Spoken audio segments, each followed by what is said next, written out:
નમસ્કાર, હું પલ્લવી જોશી, કસ્તુરબા સેવાશ્રમ સંચાલિત મેન્ટલ હોસ્પિટલ અને વ્યસન મુક્તિ કેન્દ્રમાં 2015 થી ફરજ બજાવું છું. ગઈકાલે જયદીપભાઈ જોશીની ટીમ વ્યસન મુક્તિના એક પેશન્ટને લેવા જતા હતા. તે દરમિયાન રસ્તામાં એક બિનવારસી વ્યક્તિ જોવા મળેલ. આ વ્યક્તિની પૂછપરછ કરતા તેઓ છેલ્લા 1 વર્ષથી રખડતી ભટકતી હાલતમાં જીવે છે અને આ વ્યક્તિને તાત્કાલિક આશરો આપવા માટે અત્રે મેન્ટલ હોસ્પિટલ મરોલી ખાતે લઈ આવેલ અને મેન્ટલ હોસ્પિટલ મરોલી દ્વારા એમને માનવ મંદિર કામરેજ ખાતે મૂકવામાં આવેલ છે. गोविंदा निमल, कहाँ से हो आप?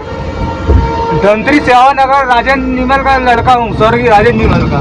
राजन निमल, तो यहाँ पे क्या कर रहे हो? मेरा आदत है कि ना चलते फिरते कंपनी मूवीज बनाना. कंपनी मूवी बनाना. हाँ. ये धन तो निमल कहाँ पे आया? हाँ? ये धन तो निमल कहाँ पे आया? धन तो ये आप जो गांव का नाम बता रहे हो वो धनतरी निमल, धनतरी ही वहाँ पड़ता है, रायपुर जिला. रायपुर जिला. रायपुर राजधानी है. तो अभी मैंने अंडरटेकर सर से माइंड में सिग्नेचर करवाया था, ओवर ब्रिज के अध्यक्ष का. बराबर. तो अभी तो आप समय तो दस्तावेज का कागज में माइंड में लगाया था. मेरा माइंड का नेट चलता है जी कंपनी का. हाँ हाँ. तो अभी आप कहाँ पे हो पता है आपको? मालूम है सूरत में हूँ. सूरत में हो. तो यहाँ पे क्या कर रहे थे? तो यही कार चला रहा हूँ नेट में. माइंड ऑफ मशीन से लेकर तो सुबह से लेकर एक मेडल के लिए बुलाया था उस समय दिल्ली. उस समय से घर से निकला हूँ. हाँ हाँ. वही नाम है, उस दिन से लेकर अब तक बस रास्ते पे चलाओ. प्राइम मिनिस्टर तो बात करते हैं नरेंद्र मोदी जी. नरेंद्र मोदी से बात माइंड में. करते हो आप? ऐसा. ठीक है, ठीक. आज तारीख 23/7/2024 ના અમે સુરત જાતા એક પ્રભુજી અમને રસ્તામાં લાટપોર સીએનજી પેટ્રોલ પંપના પાસે મળેલા હતા. આગળ તેમને પૂછતા અમને ખબર પડી રહી છે કે છેલ્લા 2 વર્ષથી એ રોડ ઉપર રખડી રહ્યા છે.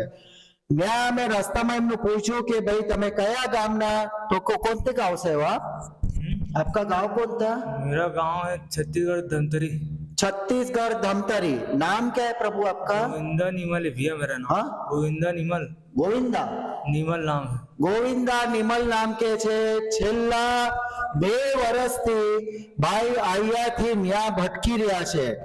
આજે એને અધિક સારવાર લેતા અમે મરોલી મેન્ટલ હોસ્પિટલમાં એમને લઈને આવેલા છીએ.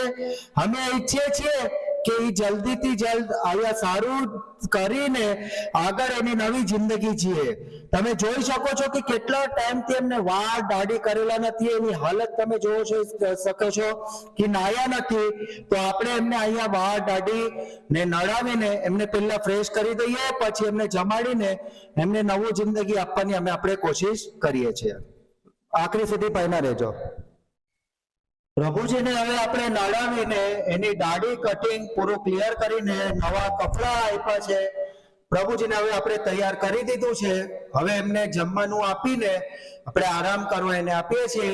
આપણે ઈચ્છીએ છીએ કે જલ્દથી જલ્દ હવે અહીંયા સારા થઈ જાય. આપણે પૂરી પ્રયત્ન એમના પાછળ કરતા રહેશું. ધન્યવાદ.